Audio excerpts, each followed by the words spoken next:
What's going on with YouTube? Jumpman Chris here. We come back at y'all with another vid.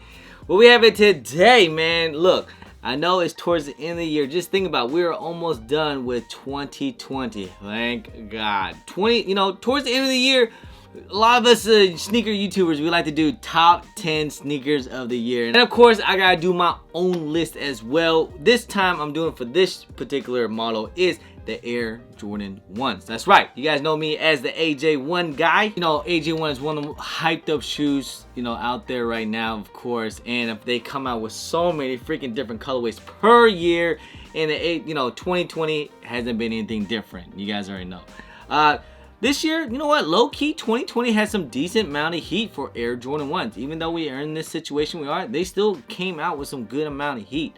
And I tried to put up 10 lists here. I think I copped a total of almost over 10 pairs for sure. So trying to make the list best I can. And just remember, guys, this is just all in my opinion. My opinion, okay? I know we can have our differences, but I'm just saying, don't kill me because this is just my opinion and how I feel. Maybe we had different tastes and stuff like that, but like I said, it's in my opinion. Love you guys. But just because it is my list and all, I decided to exclude the really hard Air Jordan 1s to cop, like the Air Dior's. I feel like it wasn't fair to put it on this list because it was like one of those unattainable shoes.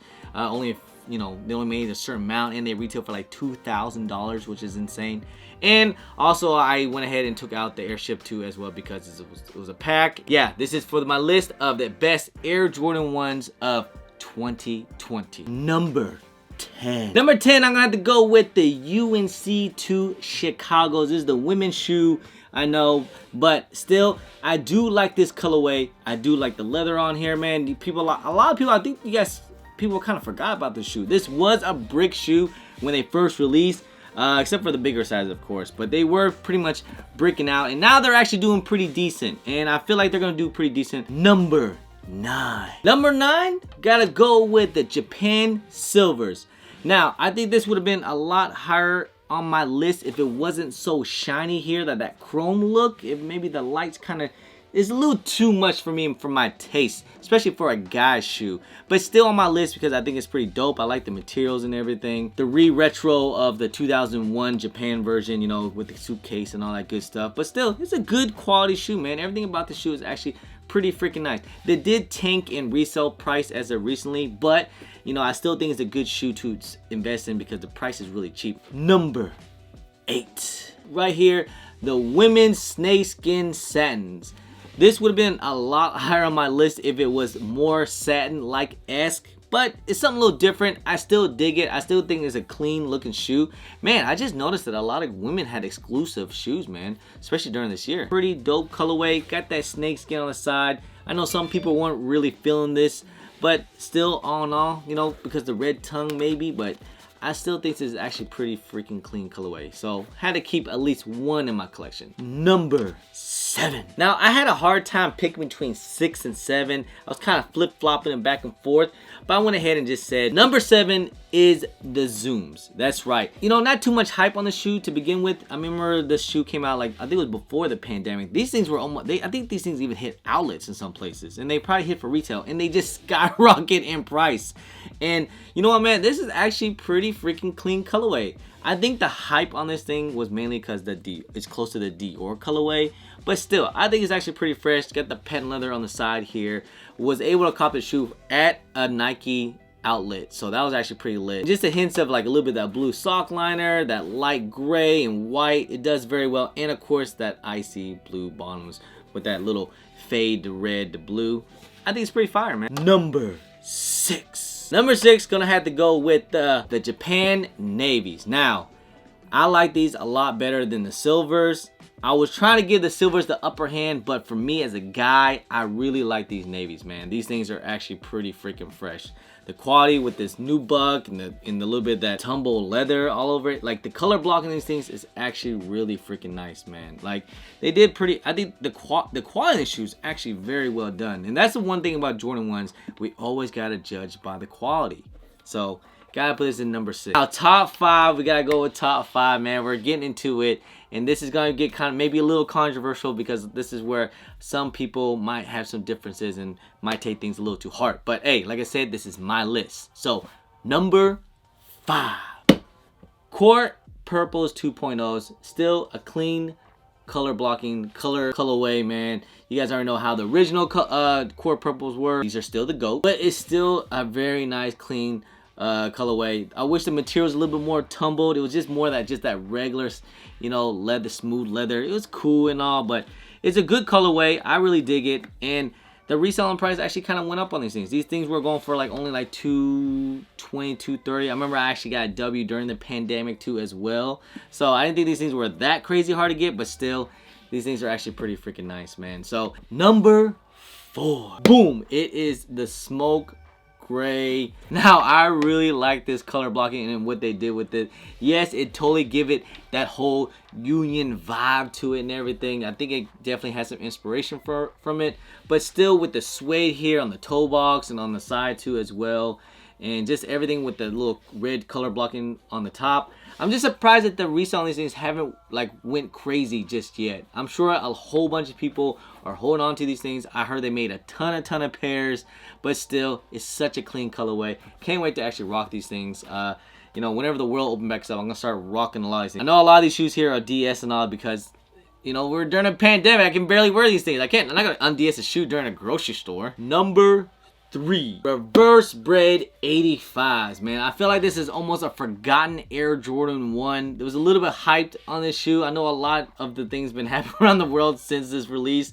I believe this released during like before All-Star weekend, but still, the hype on these things were actually pretty crazy. These things were like, I think they had thousands of pairs in Chicago. I felt like if I would have entered in the Flex app, I could have got a pair because it was the first time they actually did something like this. And you had to do like 10 points. Now you only have to do 4. It was like 10 points. I feel like if I would have did all 10, I could have got it. But I was being cheap and I didn't want to. But still, had the numbering on the side here and everything. It's such a clean colorway. Of course, it's not better than the OG one, the band. Quality on the shoe is actually still pretty nice, man. I know a lot of people like this whole thick leather and all, but still, it is a really nice clean colorway. But still, I think the resale price didn't really hold up as well either. I remember that these things were going for like almost $1,000 to $900 on the first weekend of release, and even a couple weeks after that, and now they're at like a 6 something. Now, before I get into 1 and 2, let me do a quick honorable mention. Now, honorable mention, it is still a good shoe, the Pine Greens 2.0. I just didn't like the 2.0s compared to anything as here. And I really didn't like the patch, the wing logo patch, and like, you know, how matted this thing is. You know, it's still a clean colorway and all, but it just wasn't my fave. Another one I probably didn't put on my list, and I'm probably gonna get flamed a lot about, but hey, like I said, it's just my opinion, is the biohacks. Yes. I know. People's probably gonna hate me. You're probably gonna thumbs down the crap out of this video. But hey, like I said, it's my opinion. I just wasn't really feeling all this craziness colorway. Like I said from the beginning, I never really liked this. You know, it's a little too much for me. It's just, I don't really like that much color craziness going on. You get the lime green midsole, and you get the navy, you know, colorways, the pink sock liner, and orange tongue and stuff. It's just too much for me, man. I'm not really digging this, man. And not to say it's a bad shoe, it's cool and all. I don't know, man. The biohacks is they just aight to me, you know. Number 2. Pretty sure you guys can guess what number 1 and number 2 is, but just like a lot of people's list, number 2, I'm gonna have to go with the Royal Toes. The hype on these things were actually pretty crazy. I remember this was during the lockdowns and how difficult the shoe was, especially since it was online only, and it was actually pretty tough to get. I was very fortunate to get these things on the early access on the sneakers app. Thank God. If not, I could have probably wouldn't even get these things because it was super hard to get, especially through like Foot Locker and Champs and stuff like that. It was really tough. Bot was eating these things like crazy. And still, man, I'm actually really happy about these things, man. And now, number 1. Come on, can we say it together? Can we all say it together? Seriously. It has to be my number 1 just because how craziness this shoe was, how the hype was, how the color blocking was, and how this release was. Like, this was all kind of craziness. The mocha ones. I know, you guys gonna call me a hype beast or whatever, but still. But for real, hype aside and everything, the color blocking on this thing is actually really freaking clean. You know, a lot of people want to, you know, compare these things to like the Travis Scott one, and it does get a lot of comparison to the Travis Scott ones. Automatically, they just compare it automatically. It's a really clean color blocking. Everything about this thing, I couldn't ask for anything better. It's just that this release was really tough, man. Like, a lot of shipping cancellation, hecticness, a lot of demand for this shoe. That's why I had to put it on #1, because I never felt so much craziness on a GR Jordan 1 in a long time. And this was it, man. This brought everything out. You know, this burned a lot of bridges, man. This burned a lot of bridges. So, but still, it's a crazy looking shoe. It's actually pretty freaking fire. I can't wait to start rocking these two as well. But still, gotta put Mocha One's Air Jordan 1 of the year. I have to. I got to. I'm being a video. For what? All right, come here real quick. Hi guys. I'm doing top 10 Air Jordan 1s. Pick which one is your favorite. The Jordan 1? Yeah, these are all Air Jordan 1s. We're doing top 10 Air Jordan 1s. This is always the original one I like. But it's not original. But it's the color blocking original. Yeah, the color is original. See, this is original. Actually, you actually have this one. Yeah. So which one's #1? #1. Oh, sorry. Air Jordan 1. What is the Air Jordan 1 of the year? The best one. The mocha, because it looks just like Travis Scott. See? Even wifey knows this is the #1 of the year. So I just had to put it #1. Thanks, babe. You're welcome. Okay. I like purple. It looks good on me. Okay, let me do the rest of my video, please.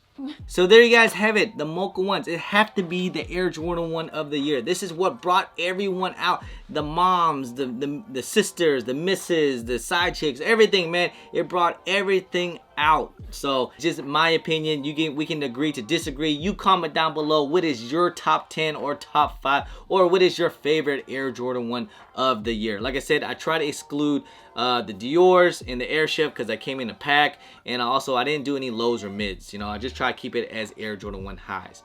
But anyway, guys, that's pretty much the end of the video, guys. Hope you guys enjoyed it. If you guys don't mind, please hit that thumbs up. Subscribe if it's your first time here. Comment down below, and please hit that bell for all the notifications for when I do drop vids. And don't forget to follow me on all my social media at JumpinChris on IG. Sometimes I'm on Twitter. And don't forget Snapchat. Anyway, guys, appreciate y'all. Love y'all. Thank you guys so much. I'm JumpinChris. Peace.